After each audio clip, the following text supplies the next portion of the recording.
การที่ไปเขาเราเทรดสวัสดีอ่ะนี่จะต้องจำการไอเดียไปอย่างมองงบเดาหรืองบเจอน่ะอย่าจะเป็นมองงบมีล่ะเป็นควรที่จะเดินเนี่ยตามความเหมาะสมน่ะเป็นควรที่จะเก็บกำไรตามความเหมาะสมอย่าจะเป็นมองงบเดาหลังจะเป็นมาเพิ่มการเก็บกำไรน่ะที่จะเดินเนี่ยเป็นมาเพิ่มการเดินเนี่ยก็รอชักกัวแต่ชีขอนอมานี่ไปอยู่ชั่วโมงงบเดาอย่าไปที่เดินเนี่ยนะแต่ชินอไปใช้เบียร์จะเป็นมองงบลีอีบัวดอลลาร์สินะเป็นมองงบมีนี่นอสิbây giờ đến nghe đi chả na yo pam nghe bài thi ý chụt ý đồ là sự yo đến nghe mi mi nó sự na การที่เป็นเดินเนี่ยมีมีนี่เนาะมาหนึ่งจงอ๋อbây giờมั่วความกล้าเชียเป็นชั่วโมงกดดันนะว่าเราเป็นเดินเนี่ยเราเป็นมั่วการวิเคราะห์ตลาดจงเราเป็นจีสาวสารเนาะเป็นจีเชกูนะที่การเดินเนี่ยนะ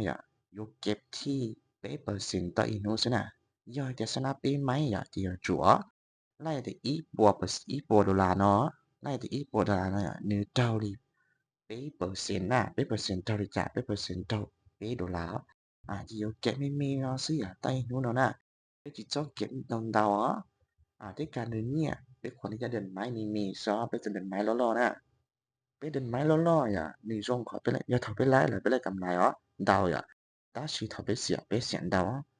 จะเป็นคนที่จะเดินเนี่ยตามความเหมาะสมมั่วแผนมั่วกำลังแผนนั่นเองเขาเราเทรน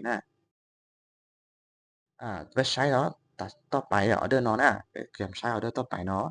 อยู่เดี๋ยวนี้ที่1.1 ดอลลาร์สิย่อให้เตรียมเสียแล้วน่าจะเป็นหมาคุณเนี่ยไปนะแต่是เป็นอยู่คุณเนี่ยมีซออย่าจะไป1.1เนาะเสียจะเป็นอยู่คุณเนี่ยไปที่0.0 ดอลลาร์สินะไปมีสิเก็บกำไรไปอยู่เก็บที่เป๊ะเปอร์เซ็นต์สินะเป๊ะเปอร์เซ็นต์ที่ปัวดอลลาร์ตอนที่เป๊ะดอลลาร์นะ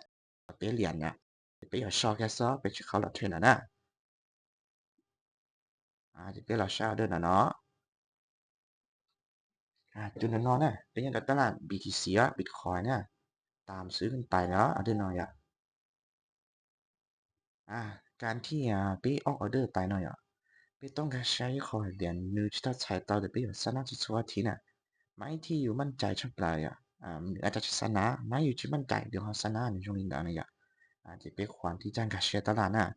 ที่คอยสำคัญสำหรับเป้ต้องมีการบริหารเนี่ยแต่นี่มีเนาะว่าเราเป็นโมกาแก้ตัวต่อหน้าอย่าไปป่าไม่ลดล่อเรื่องงมอีโปลาซื้อไปอย่าไปแกไม่ไปจอบเพื่อเจ้าโดลาอย่าไปเสียตัวไปชั่วโมงกาสนะไปชั่วโมงกาเราแก้นะไปเช้าเดินเนาะเอาเดินเอาวินเลยจีต่อไปไปยังจงจะชัวที่ไปออกเดินตาใจไปอย่าย่างเราซื้อไม่ต้องลองปรับไปขอเนี่ยนะน้องได้เหรออย่าไปที่1.1 ดอลลาร์สิอย่าได้ย่างล่ะอย่าไปที่1.1 ดอลลาร์อย่าได้ซื้อจะอยู่คุณเนี่ยไปที่0.0 ดอลลาร์ซะคุณเนี่ยมีซื้อเอาเดินเนาะอย่าตามขายนี่ร้อยจุดนั้นเนาะมันนึงจะเป็นขาขึ้นสังเกตนะ你研究当中告诉เนาะ但是บ่เดี๋ยวแท่งสีเหลืองเนาะนึงเป็นแท่งกลืนกินนึงกลืนแท่งตัวน้องนี่แล้วพงต่อๆที่ตามขางนี่ล้อที่เตี้ยนออกมานึงเป็นขาขึ้นควรที่จะตามให้จุดนั้นเนาะบ่เราแต่นึงเป็นแท่งสีเหลืองนี่เราต่อๆที่ตื้อตามขางนี่ล้อเวลาใช้นึงปิดเรียบร้อยนิ่งเกินรู้สึกตลาดนิ่งๆโอ้น่าจะบ่ได้แล้วเดินหน่อย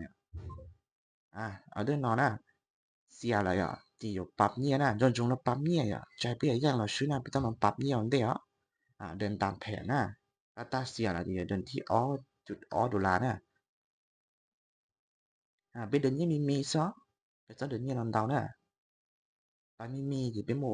โอกาสแก้ตัวดาวที่เดินเนาะก็เป็นตลาดสลับอย่าตามซื้อขึ้นไปแต่ตาไปตามข่างกี่ล้อชินจิล้ออย่าเดินนอที่อย่าตามซื้อขึ้นไปมีแต่จุดนอนจุดเพียงขาขึ้นนอนนี่เป้าเทนขาขึ้นเลยที่จะตามซื้อขึ้นไปอาจจะเป็นหลอดใช้ให้หนึ่งปิดอะไรอยู่เดินเนี่ยมีซื้อการที่เป็นอย่างนี้มีนะมาเมื่อจุดดีเราอย่างงอมีเดินตามความเหมาะสมเดี๋ยวพอยังงมเดาแล้วจะเป็นแบบปรับนี่อันเย็นไปใช้เดินระดับไรเอาเดินนอนตาไปซื้ออย่าไปขุนเงี้ยแล้วเอาเดินนอนอย่าไปย่างเลยอย่าเอาเดินนอนเป็นหลับปั๊มเนี่ยจงเราปั๊มเนี่ยทุกทีเพื่อป้องกันกับเบสเดินเนี่ยผิดอย่าไปเดินที่1.1 ดอลลาร์เสียปานนี้นอซะ อย่าไปอยากไปเข้าเดือนที่1.1 เป้ดอลลาร์1.1 ดอลลาร์ซื้ออ่ะอย่าไปเก็บกำไรเป๊ะเปอร์เซ็นต์เท่าเลยเป๊ะดอลลาร์ไปจุดนะสนับเป็นไม้เลยไปจุดอ่ะนับไปยังเอาไม้เลยอ่ะเดี๋ยวเดินนอนนะเอาเดินนอนที่เป้อ่ะตามขันนี่เหรอรู้สึกแต่จุดน้อยอ่ะเหตุผลตามขายนี่เหรอนะจุดนอนนี่เป็นเทนขาลงอ่ะลินเจต้นจุดถ้าฉีดจุดนอนรู้สึกอย่างนี้อ่ะปิ้งกีเหรอนะนี่ปิ้งกีเลี้ยเหรอนอนดาวอย่างเหนียวเป่าเทรนเทนขาลงละที่ตามขายนี่เหรอ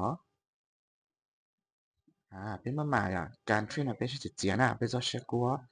ย้อนจงรอคุณเนี่ยเดินเนี่ยต้องมีการวางแผนงบไปเก็บกำไรลิจาไปอย่าเสียลิจาอ่ะโอเคไปปล่อยอ่ะแต่ชินอนอ่ะแจกตาตายอ่ะ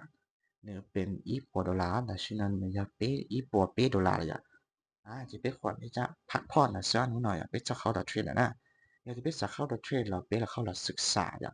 ม้วนเนี่ยดีโมน่ะเข้าเราศึกษา การที่ไปเข้ารถเทรนเนอร์เนี่ยย่อยแต่ไปตึ้งมั่วเทคนิคเป็นของตัวเองแล้ว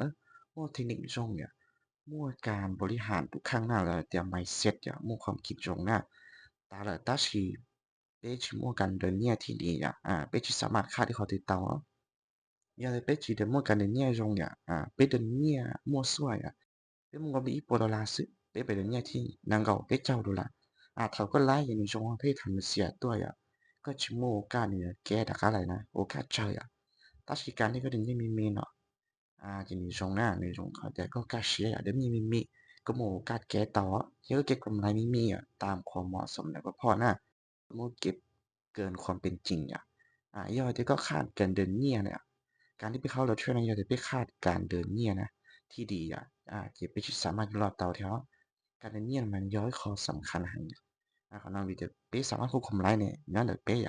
ไม่สามารถกดตัวเลขกดของหน้าจอคอมเนี่ย เรากด Stone 到底 Vista 的念力จ่ายนั่นมันขึ้น base ต้องเดินเนี่ยตามความเหมาะสมนะ